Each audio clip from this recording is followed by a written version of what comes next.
नमस्कार, स्वागत है आप सभी का द न्यूज़ नाउ में। मैं ही आनीजा आपके साथ। अगर आपकी उम्र 16 साल से कम है और आप अपने आप को कोचिंग सेंटर्स में एनरोल करवाना चाहते हैं या आपका कोचिंग सेंटर है जो कि अभी तक रजिस्टर्ड नहीं है, तो ये वीडियो आपके लिए काफ़ी ज़्यादा इंपॉर्टेंट है। जितने भी स्टूडेंट्स हैं, पेरेंट्स हैं और कोचिंग सेंटर्स हैं, उनके लिए काफ़ी इंपॉर्टेंट ये वीडियो रहने वाली है, क्योंकि हाल ही में कुछ गाइडलाइंस जो हैं वो इशू की गई हैं। ये क्या गाइडलाइंस हैं, किस तरीके से इसका इम्पैक्ट आपके ऊपर पड़ेगा, क्या फीस रहेगी, क्या पेनल्टीज पे करनी पड़ सकती हैं कोचिंग सेंटर्स को, क्यों ये पेनल्टीज पे करनी पड़ सकती हैं, इस सब के बारे में जानकारी मैं आपको इस वीडियो में देने वाली हूँ। फी को लेके बात की जाए, कौन से आप ट्यूटर्स हायर कर सकते हैं अगर आपका कोचिंग सेंटर है, और कौन से ट्यूटर्स को आपको हायर नहीं करना है। जितने भी ट्यूटर्स हैं उनकी मिनिमम जो क्वालिफिकेशन है वो क्या रहने वाली है, स्टडी आवर्स क्या होंगे, फीस क्या रहेगी, पेनल्टी क्या रहेगी, मिनिमम एरिया क्या रहेगा, ये नए रूल्स जो हैं वो कोचिंग सेंटर के लिए अब देखने को मिल रहे हैं। कोचिंग सेंटर्स अगर इन रूल्स को नहीं मानते हैं तो उन्हें 1 लाख रुपए तक का फाइन जो है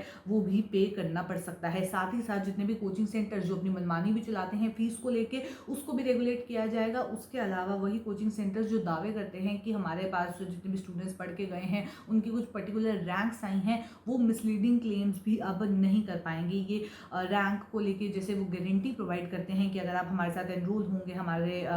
कोर्सेज जो है अगर आप लेंगे तो आपकी अच्छी रैंक आएगी, तो इसको लेके भी इसमें मेंशन किया गया है कौन से टीचर्स आप हायर कर पाएंगे, कौन से टीचर्स आप नहीं हायर कर पाएंगे। सबको लेके इन्फॉर्मेशन जो है वो सामने आ गई है। अब क्या कुछ पूरा अपडेट है आप तक पहुंचा दें। अगर आपकी उम्र 16 साल से कम है या आपने अपनी हायर एजुकेशन पूरी नहीं की है, 10th और 12th एग्जाम्स पास नहीं किए हैं, तो कोचिंग सेंटर्स आपको एनरोल नहीं कर पाएंगे। साथ ही साथ कोई भी मिसलीडिंग प्रॉमिस रैंक को लेके, मार्क्स को लेके नहीं, कॉम्पिटिटिव एग्जाम्स में स्पेसिफिकली कोई भी कोचिंग सेंटर नहीं करेगा। बहुत सारे सुसाइड के केसेस जो हैं वो सामने आ रहे हैं, जिसके चलते अब ये गाइडलाइंस इशू की गई हैं। ये गाइडलाइंस एजुकेशन मिनिस्ट्री के द्वारा इशू की गई हैं, जिसमें कहा है कि जितने भी कोचिंग सेंटर्स हैं उनको अपनी रजिस्ट्रेशन करवानी है पहले, स्टार्ट होने से पहले। हालांकि अब जब ये गाइडलाइंस जारी कर दी हैं, इसकी इम्प्लीमेंटेशन की डेट से 3 महीने के अंदर अंदर अगर किसी कोचिंग सेंटर ने अभी तक अपनी रजिस्ट्रेशन नहीं करवाई है, तो इन गाइडलाइंस के इशू होने के 3 महीने के अंदर अंदर आप अपने आप को रजिस्टर करवाएं। यानी कि अभी भी आपके पास 3 महीने का टाइम पीरियड है।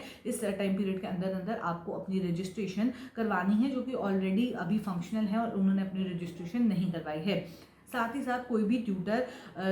कौन आप हायर कर सकते हैं, कौन नहीं हायर कर सकते, इसको लेके भी कहा है। केंद्र ने ये कहा है, सेंटर ने कहा है कि किसी भी ऐसे शिक्षक को नियुक्त ना किया जाए, उन्हें रोक दिया गया है जो नैतिक अधमता से जुड़े किसी भी अपराध के लिए दोषी जो है वो ठहराया गया हो। बहुत सारे सुसाइड केसेस देखने को मिल रहे हैं, तो इसी के चलते साइकोलॉजी की अगर बात की जाए,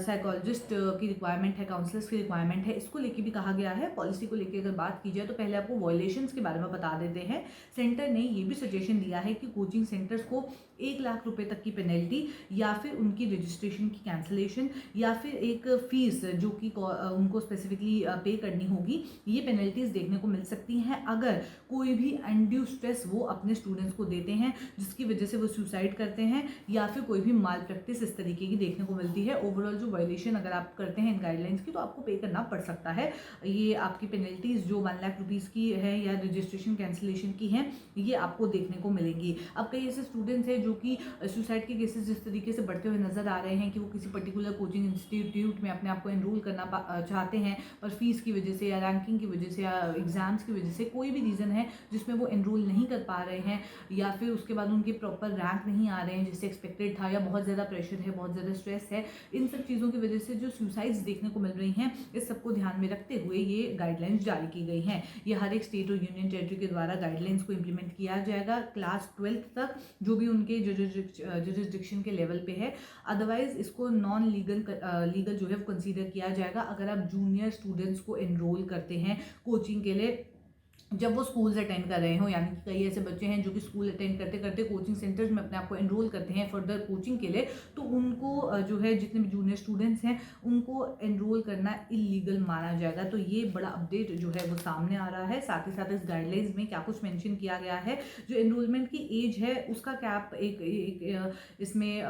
प्री रिक्विजिट जो है वो रखा गया है रजिस्ट्रेशन के टाइम पे, और जो इनको वायलेट करेंगे उनके खिलाफ जो है वो कार्रवाई जैसे मेंशन किया है, वायलेशन एक्शन जो है वो देखने को उसमें मिलेगी, आपको कार्रवाई देखने को मिलेगी। कोई भी कोचिंग सेंटर उन ट्यूटर्स को एंगेज नहीं करेगा जिनकी क्वालिफिकेशन ग्रेजुएशन से कम है। ये जो इंस्टीट्यूट्स हैं, एजुकेशनल इंस्टीट्यूट, जो कोचिंग सेंटर हैं स्पेसिफिकली, ये किसी भी स्टूडेंट को एनरोल नहीं करेंगे जिनकी उम्र 16 साल से कम है, या फिर उनकी सेकेंडरी स्कूल एग्जामिनेशन के अगर उन्होंने अभी तक नहीं दी है तो भी उनको एनरोल नहीं किया जाएगा। साथ ही साथ जो क्लेम्स किए जाते हैं कि अगर आप हमारे कोचिंग सेंटर में पढ़ेंगे तो आपका पर्टिकुलर रिजल्ट आएगा, या आज तक जो उनके रिजल्ट्स आए हैं, जो स्टूडेंट्स ने क्लासेस अटेंड की हैं, उन सबको लेके कोई भी क्लेम्स जो हैं वो नहीं किए जाएंगे। साथ ही साथ एक इंस्टीट्यूट, कोचिंग इंस्टीट्यूट को तब तक रजिस्टर नहीं किया जाएगा जब तक उनके पास एक काउंसलिंग सिस्टम ना हो, जो कि इन गाइडलाइंस की रिक्वायरमेंट है, जिसमें उनके नाम, साइकोलॉजिस्ट के क्या नाम है, काउंसलर्स के क्या नाम है, क्या टाइम वो आएंगे, क्या सर्विसेज वो रेंडर करेंगे, पेरेंट्स और स्टूडेंट्स को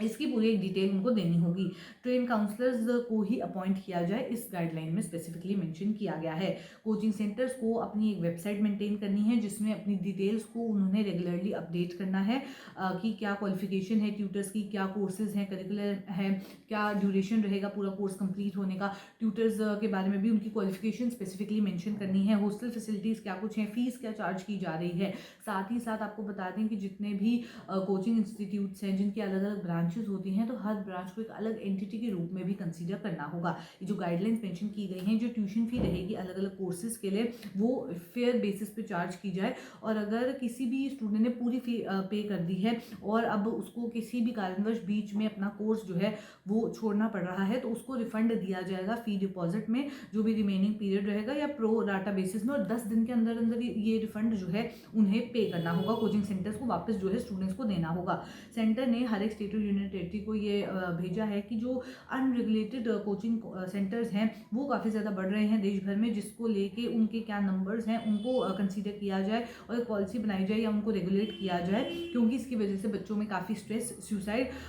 ये जो है देखने को मिल रही हैं। और आपको बता दें कि फ़ीस भी लगातार अपनी मनमर्जी से जो ये कोचिंग इंस्टीट्यूट्स हैं वो चार्ज कर रहे हैं। रेगुलेशंस कोचिंग को जो है डिफाइन करती है ट्यूशन के रूप में, इंस्ट्रक्शन और गाइडेंस जो कि किसी भी ब्रांच ऑफ लर्निंग में जो है वो दी जाएगी, जिसमें